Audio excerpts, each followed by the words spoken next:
اتنے عرصے کے بعد بڑھاپے کا بیٹا حضرت خلیل کو ملا. پہلے حکم ہوا وادی ذی زرع میں چھوڑا ہے. اب بچہ 8 سال کا ہوا یا ایک روایت میں 13 سال کا ہوا. اب حکم نامہ جاؤ بیٹے کو ملو.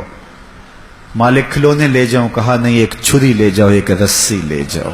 حضرت خلیل اللہ چھری لیتے ہیں، رسی لیتے ہیں اور وہاں سے فلسطین سے سفر کرتے ہوئے مکہ المکرمہ میں یہاں پہنچتے ہیں اور اپنی زوجہ سے ملتے ہیں، بچے کا ماتھا چومتے ہیں. حضرت خلیل اللہ اپنے بیٹے کو ساتھ لے کے منا کی وادی کی طرف چلنے لگے. اب وادی منا میں باپ اور بیٹا پہنچتے ہیں. قال یا بنیا، کہا اے میرے بیٹے، میں تجھے ذبح کرنے کا خواب دیکھا ہے.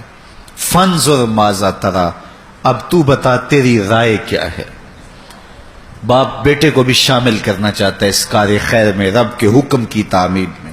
آج اگر باپ یہ کہے تو بیٹا کیا کہے گا؟ باپ ہو سفاک ہو، کیا بولتے ہو؟ توازن عقلی تو ٹھیک ہے، لیکن یہ فیضان نظر تھا یا کہ مکتب کی کرامت تھی. سکھائے کس نے اسماعیل کو آداب فرزندی. کہا اے بیٹے اب تو بتا تیری رائے کیا ہے. اب بیٹا خاموش ہو جاتا. اس کی خاموشی بھی رضا ہوتی. السکوت من الرضا، کہتے ہیں خاموشی بھی رضا ہوتی ہے. لیکن بچے نے جو جواب دیا ذرا قرآن کے لفظوں میں سنیے. قال یا ابت، اے میرے ابو. جب تحائف دے رہا ہو باپ بیٹے کو، جب بیٹے کا ماتھا چوم رہا ہو باپ، جب بیٹے کو باہوں میں سمیٹ رہا ہو، جب پیار بھری مست نگاہوں سے دیکھ رہا ہو، اس وقت تو بیٹا کہے میرے ابو، بڑی بات ہوتی ہے. لیکن باپ اسے ذبح کرنے کی بات کر رہا ہے. اس مرحلے بیٹا کیا کہہ رہا ہے؟ یا ابت، اے میرے ابو. اللہ اکبر. یہ نہیں کہتا ہے میرے ابو یہ نہ کریے گا، کس طرح آپ مجھے ذبح کریں گے. باپ نے کہا میں ذبح کرنا چاہتا ہوں. بیٹا یہ بھی کہہ سکتا یا ابا تذبح، ہاں ابو مجھے ذبح کر لیجئے. ذبح کے جواب میں ذبح یہ کامل جواب تھا، لیکن بیٹے نے کامل نہیں اکمل جواب دیا. باپ نے کہا میں ذبح کرنا چاہتا ہوں. بیٹے نے یہ نہیں کہا ہاں ذبح کر لیجئے. بیٹے نے کہا ذبح کیا ہے؟ یا ابا تفعل ما تؤمر، ابو ذبح کیا ہے؟ جو بھی کرنا ہے کرو. میرے بدن کو آگ لگانی ہے پھر بھی حاضر ہوں، ٹکڑے کرنے ہیں پھر بھی حاضر ہوں. اللہ اکبر. یا ابا تفعل ما تؤمر، اے میرے باپ جو بھی حکم ہے رب کا دیر نہ کیجئے. رہی بات میری، مشکل تو بڑا کام ہے، لیکن ستجدنی انشاءاللہ من الصابرین. آپ دیکھیں گے تڑپوں گا بھی نہیں، صبر کر کے دکھاؤں گا. اللہ اکبر. باپ اور بیٹے نے منا کی وادی میں یہ بات طے کر دی. دونوں جب راضی ہو گئے، کس بات پہ راضی ہو گئے؟ باپ بیٹا بیٹھے تھے دفتر میں، یہ فلاں کوٹھی خرید لیں اس پہ راضی ہو گئے، فلاں ماڈل گاڑی کا خرید لیں باپ بیٹا اس پہ راضی ہو گئے. نہیں، باپ ذبح کرنے پہ راضی ہو گیا، پتر ذبح ہونے پہ راضی ہو گیا.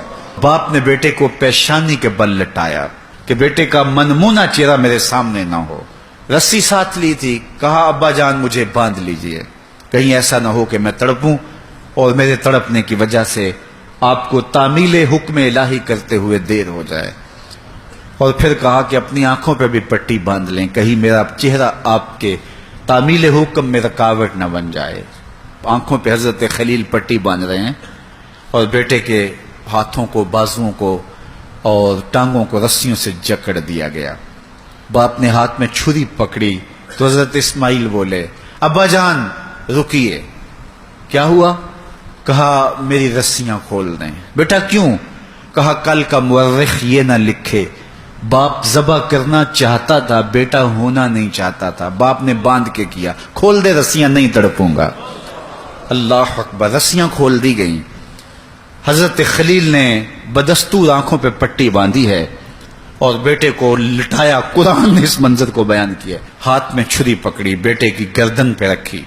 تیز چھری تھی، دھار دھار، اور گردن نازک، ریشم سے بھی نازک.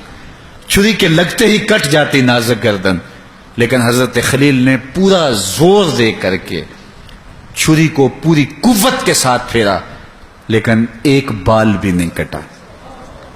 بڑی حیرت ہوئی، یہ کیا ہوا؟ ساتھ پڑے پتھر پہ چھری کو مارتے ہوگا. لیما تقطعی یا سکین، اے چھری کاٹتی کیوں نہیں؟